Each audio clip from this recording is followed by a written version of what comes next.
खबर मेरठ से आ रही है। मेरठ में बदन सिंह बद्दो पर बड़ी कार्रवाई की गई है। कुर्की में 1 करोड़ का सामान बरामद किया गया है। बद्दो की आलीशान कोठी की जांच शुरू हो गई है।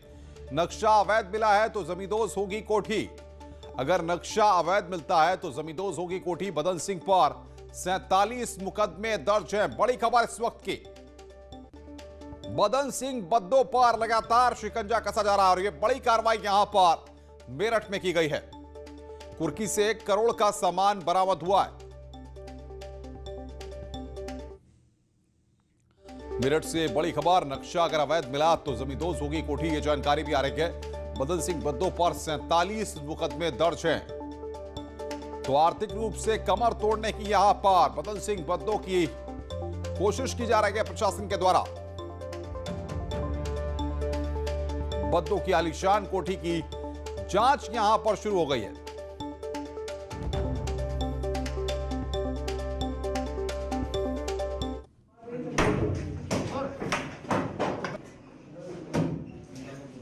तो ये तस्वीरें हम आपको दिखा रहे हैं किस तरीके से आलीशान कोठी को वहां पर तोड़ा जा रहा है।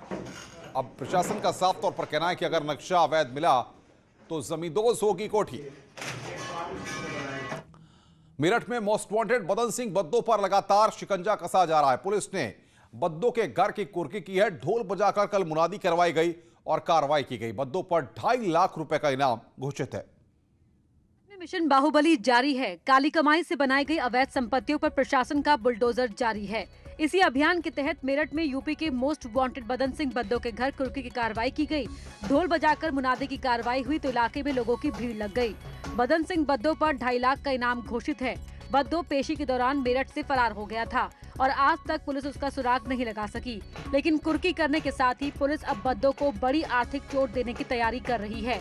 मेरठ के थाना टीपी नगर इलाके के पंजाबीपुरा में ये बदन सिंह बद्दो का पुराना घर है। यहाँ जब पुलिस पहुंची तो उसने बाकायदा लाउडस्पीकर से कार्रवाई का ऐलान किया। बदन सिंह बद्दो पुत्र श्री चरण सिंह के घर की संपत्ति कुर्क की जा रही है। सभी को अवगत, अगर किसी को कुछ और बताना है इस बारे में हमें अवगत करा सकते हैं। बदन सिंह बद्दो पुलिस को कई सालों से परेशान कर रहा है। पुलिस की कोशिश है कि ऐसी कार्रवाई से उसे समाज से अलग थलग करके आर्थिक चोट दी जाएगी तो वो खुद ही सरेंडर के लिए मजबूर होगा। योगी सरकार की सख्ती के चलते माफिया डॉन मुख्तार अंसारी और उसके गुर्गों पर कार्रवाई जारी है और उनके ठिकानों पर बुलडोजर चलने का सिलसिला भी जारी है। मऊ में जिला प्रशासन ने मुख्तार अंसारी के करीबियों के कई मकानों को ध्वस्त कर दिया।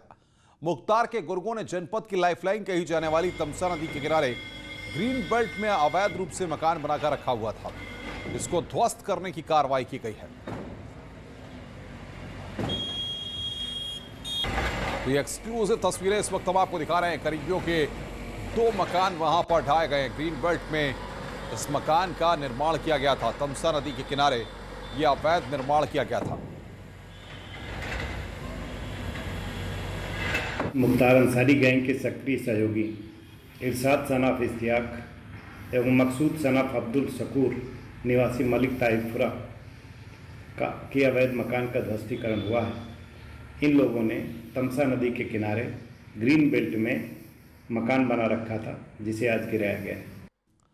उधर गाजीपुर में भी बाहुबली विधायक मुख्तार अंसारी पर एक्शन जारी है। इसी क्रम में मुख्तार की पत्नी आफसा अंसारी का प्लॉट कुर्क किया गया है।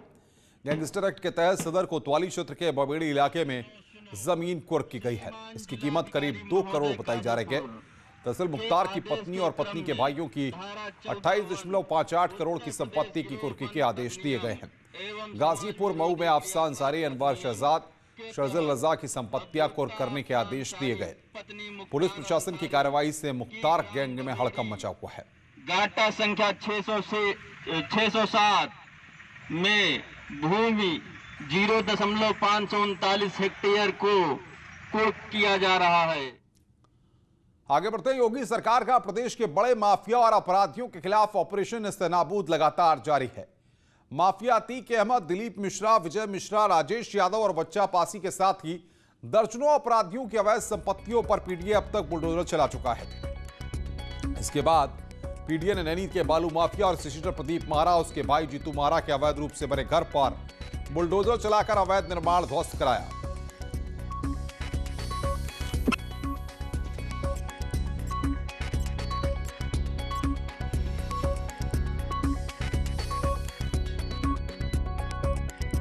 आरोप है कि सीजीटर ने बिना पीडीए से रक्षा पास कराए आलीशान भवन का निर्माण करा लिया।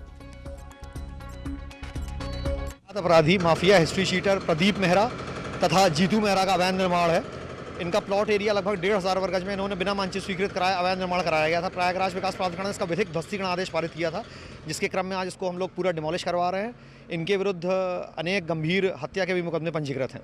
यूपी के बड़े अपराधियों और माफियाओं के खिलाफ योगी सरकार का ऑपरेशन माफिया लगातार जारी है। बात अगर संगम नगरी प्रयागराज की करें तो अब तक 2 दर्जन से ज्यादा अपराधियों की बेनामी संपत्तियां और अवैध निर्माण को जेसीबी मशीनों से ध्वस्त किया जा चुका है। और एक बड़ी कार्रवाई आज अरेल क्षेत्र में हो रही है।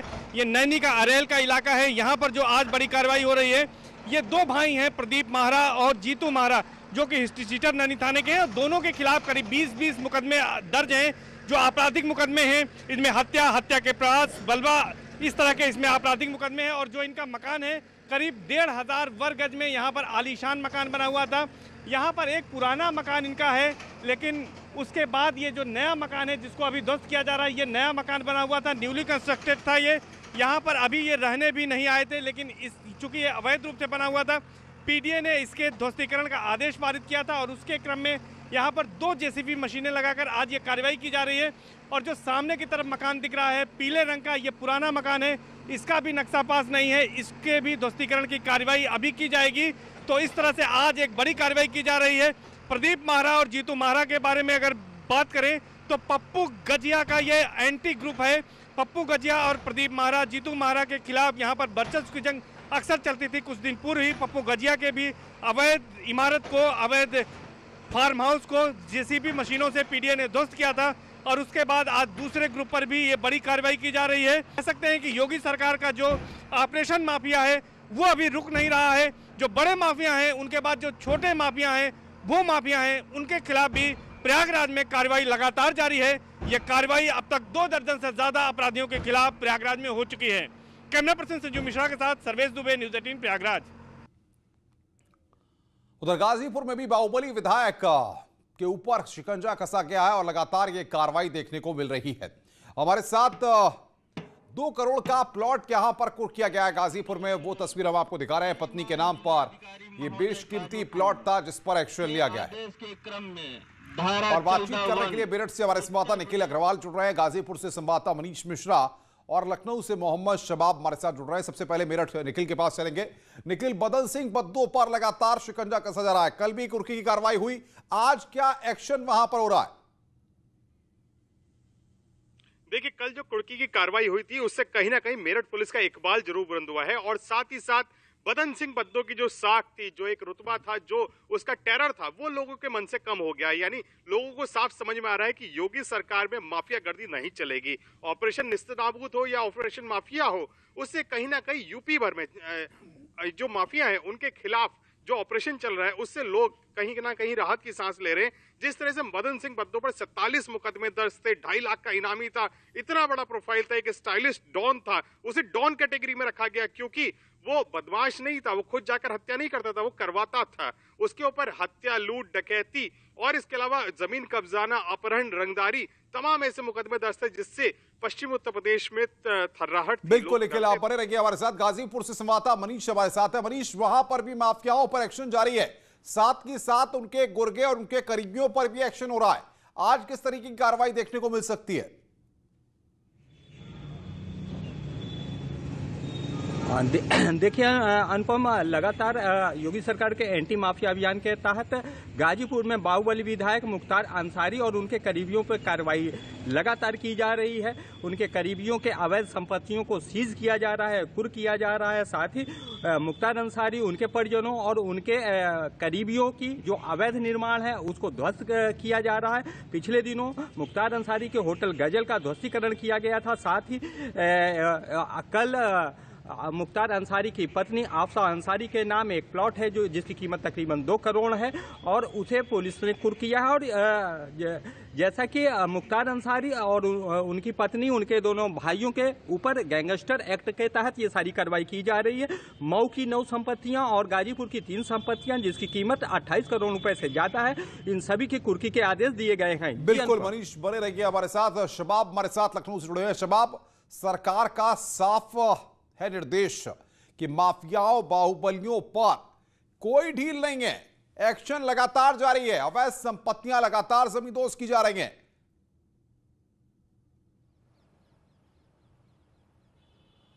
बिल्कुल, सरकार एक साफ तौर से संदेश दे देना चाहती है कि जो भी अपराधी हैं, आपको याद होगा मुख्यमंत्री योगी आदित्यनाथ ने कई मंचों से इस बात को खुलकर कहा था कि जो अपराधी हैं या तो वो प्रदेश छोड़ दें, नहीं तो उनको गोली से जवाब दिया जाएगा।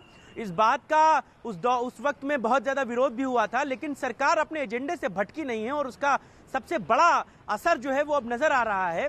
फिर चाहे अपराधी हों, फिर चाहे सरकारी संपत्तियों पर अवैध रूप से कब्जे करने वाले हों, इन सब के खिलाफ बहुत तेजी के साथ ध्वस्तीकरण, जमीनें कुर्क करने और तमाम तरीके की जो सख्ती है वो देखने को मिल रही है। राजधानी लखनऊ में भी तकरीबन 3 दर्जन से ज्यादा ऐसी जगहें, ऐसी इमारतें, ऐसे प्लॉट, मकान थे जो कहीं ना कहीं मुख्तार अंसारी, अतीक अहमद या दूसरे बाहुबलियों से लेकिन शबाब यही वो उत्तर प्रदेश है जहां पर अतीक अहमद, तमाम ये जो नाम आप गिना रहे हैं, इनकी तूती बोला करती थी, इनका साम्राज्य चलता था, इनका नेटवर्क होता था। अब तो कई सालों से रिपोर्टिंग में आपने इन चीजों को देखा भी है।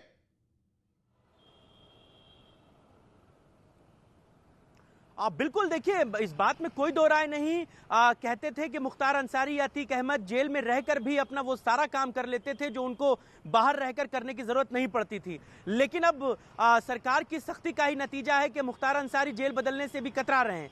तो कहीं ना कहीं ये बातें ये सिद्ध करती हैं कि सरकार की सख्ती है वो जमीन पर नजर आती है। और सबसे ज्यादा इसका सबूत ये है कि जो अफसरान उस दौर में, अफसरान वही रहते हैं अनुपम, सरकारें बदलती रहती हैं, यही वो अफसरान होते हैं, यही वो बड़े ओहदों पर बैठे हुए। बहुत शुक्रिया शबाब आपका, मनीष आपका और निखिल आपका हमारे साथ जुड़ने के लिए। तो सरकार का ऑपरेशन नेस्तनाबूद लगातार जारी है और माफियाओं पर एक्शन हो रहा है और उनकी जमीनें और मकानों पर कुर्की और दहाने का काम जारी है। रुक रहे एक ब्रेक के लिए, ब्रेक के बाद जल्द हाजिर होते हैं।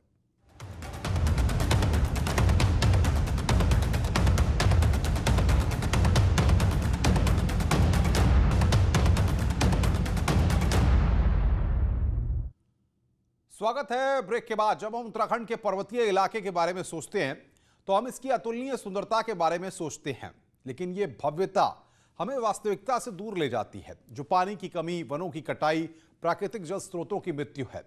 अब जो समुदाय यहां रहते हैं वे अपनी जल सुरक्षा को बहाल करने के लिए काम कर रहे हैं। एक के बाद एक भूमिगत जल स्रोत को बचा रहे हैं।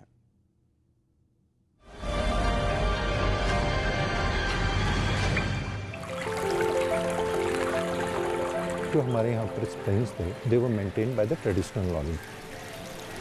जो ट्रेडिशनल प्रैक्टिसेस थी, कभी भी उसमें सीमेंट वगैरह नहीं लगता था।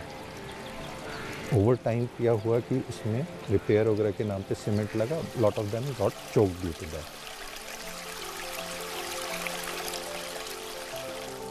चिराग ने भी जब शुरू किया, हम लोगों ने कुछ इंटरवेंशंस किए, तो कुछ जगहों पे पानी बढ़ा, कुछ पे नहीं बढ़ा। Then we approach different technical agencies, IIT Roorkee, Aquadam, geology Aquadam ने हमको सिखाया।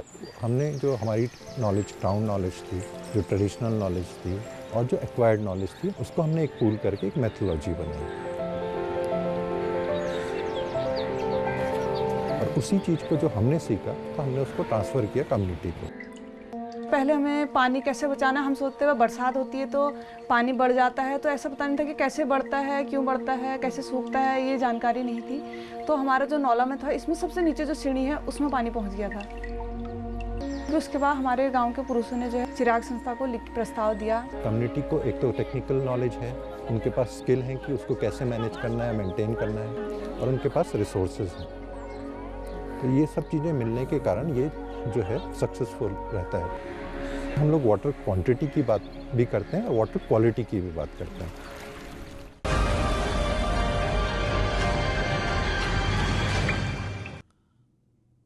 खबरों का सिलसिला लगातार जारी है। फिलहाल रुक रहे हैं यहां पर एक ब्रेक के लिए, जल्द हाजिर होते हैं।